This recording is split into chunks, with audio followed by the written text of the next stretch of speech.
자, 이런 가운데 12.3 비상계엄 사태 관련한 새로운 사실들이 속속 드러나고 있는데 내란 사태 핵심 인물입니다. 네, 현직 정보사령관 그리고 전직 정보사령관이 패스트푸드점 롯데리아에서 만나서 미리 이제 계엄을 모의했다는 겁니다. 그러니까 참 황당하죠. 사실은 이제 휴일에 일부러 거기를 갔다고 그래요. 일부러 간 이유가 사람들이 많이 모이는 장 눈에 띄지 않게 하기 위해서 아마 사복 입고 갔을 가능성이 있고요. 저는 이렇게 4명이 모였다는 거 아닙니까? 4명이 모였는데 이 4명이서 지금 화면에 나오고 있는데요. 안산의 뭐 이제 패스트푸드점에서 만났다고 하는데 더 황당한 건 저는 전직이라는 얘기예요. 전직. 이미 퇴역한 군인이에요. 맞아요. 전역한 군인이 어떻게 현역 사령관한테 저런 얘기를 할 수 있고 현역에 있는 대령들한테 저런 짓을 할 수 있는지 이해를 못 하겠어요. 물론 제가 보니까 회유를 한 것 같아요. 얘기에 따르면 이 대령들한테는 전역이 얼마 남았냐. 그 나중에 잘 뭐 도와주겠다 이런 얘기를 했다는 거 아니에요. 네. 그러면 실제로 그런 얘기도 했대요. 여단장 자리가 있는데 그게 이제 준장 자리예요. 별 하나짜리. 근데 김모 대령 뭐 정모 대령인가요? 정모 대령 이 두 사람한테 김모 대령이 먼저 하고 진급해서 그 다음에 정모 대령이 하고 이런 얘기 하니까 이제 진급을 빌미로 해서 회유를 하니까 이 사람들이 넘어갈 수 있었다고 저는 보거든요. 그러니까 이런 일이 이 노상원 전 정보사령관이죠. 저 사람이 어떻게 현역에 있는 투스타한테 가서 이래라 저래라 저렇게 해라 그 말에 또 넘어가는 사람들도 도저히 이해가 안 되고요. 그러니까 아주 오래전부터 저게 진행이 됐고 노상원 저분은 예전에 박근혜 정부 때도 있었던 분이에요. 그러니까 이제 의심이 드는 건 그 당시에 계엄 문건 나왔었잖아요. 물론 실행은 안 됐습니다만 박근혜 전 대통령 때는. 기무사가 작성했던. 네, 기무사가 작성했던. 그와 연관해서 그 어떤 플랜을 이제 그때는 실행을 못했지만 이번에 실행하려고 했던 거 아닌가. 김용현이라는 전 국방부 장관이 노상원하고 친하다고 하니 노상원을 이용해서 서버 탈취를 목적으로 선관위에 군인을 보내려는 시도를 하지 않았나 하는 생각이 들어서 참 이거는 어떻게 이렇게까지 움직일까. 그러니까 이게 무슨 현역 안에서 이루어진 건 또 예비역을 데려다가 저런 일을 시킬 정도라고 하니까 얼마나 치밀하게 준비가 됐고 오래전부터 준비가 된 걸로 보여져요. 이게 뭐 그냥 기분으로 한 게 아니고 아주 오래전부터 진행돼 왔던 계엄의 계획이 실행된 거다 이렇게 볼 수 있는 거죠. 알겠습니다. 일단 뭐 해당 패스트푸드점에서 이제 햄버거 세트로 내란 세트 내야 되는 거 아니냐 이런 말까지 나오고 있는 상황인데 이게 단순히 웃고 넘어갈 게 아니라 만나는 장소를 민간 장소에서 만났단 말이죠. 민간 사령관이 지시를 합니다. 전문가답게 장소 선정을 한 겁니다, 이게. 그건 이해가 됩니다. 이 사람들이 늘 하는 업무가 뭐냐면 도청, 감청 이런 거 하는 조직이에요, 이 조직이. 그래서 도청, 감청이 좀 힘든 장소를 택한 거죠. 일부러 사람 많은 데를. 그렇죠. 오히려 밀실 같은 데서 하다가 이게 도감청 돼버리면 빼도 박도 못하는 그런 증거가 돼버리잖아요, 나중에.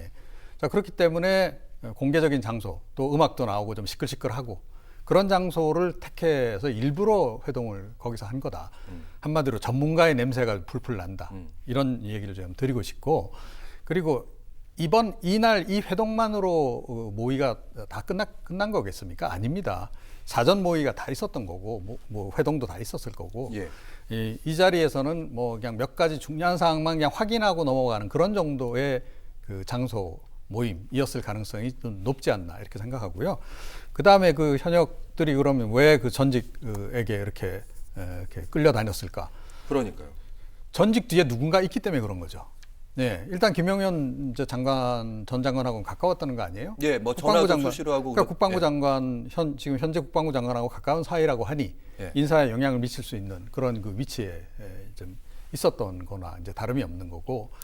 그리고 또 다른 의혹도 있잖아요. 지금 이제 그 노상원 전 그 사령관 뒤에 또 다른 인물 뭐 V1이나 V0 얘기까지 나오지 않습니까? 이제 그렇다라고 한다면 혹시 김건희 여사 얘기하신 거죠? 뭐 제가 얘기는 안 하겠습니다.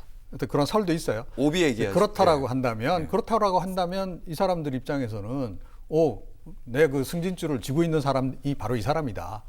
그렇게 생각할 수밖에 없었겠죠. 그럼 이종훈 평론가께서는 사실은 이 노상원 전 사령관 자체가 어떤 용산의 꼭대기와 연결이 돼 있기 때문에 이 사람들이 움직일 수밖에 없었고 계속해서 뭐 군 인사나 이런 부분에 진작부터 좀 관여가 돼 있었던 거 아닌가? 그러니까 이제 퇴직한 이제 양반이 와가지고 뭐 이런 거 말이야. 근데 그것도 보통 예산 일이 아니에요, 그죠? 계엄 같은 그런 중대 사안을 막 이제 이야기를 한단 말이에요. 그럼 통상적으로는 현역들이 어떻게 받아들이겠습니까? 아, 이 양반 이거 엉뚱한 지금 우리 다 죽이려고 이 양반이 작정했나?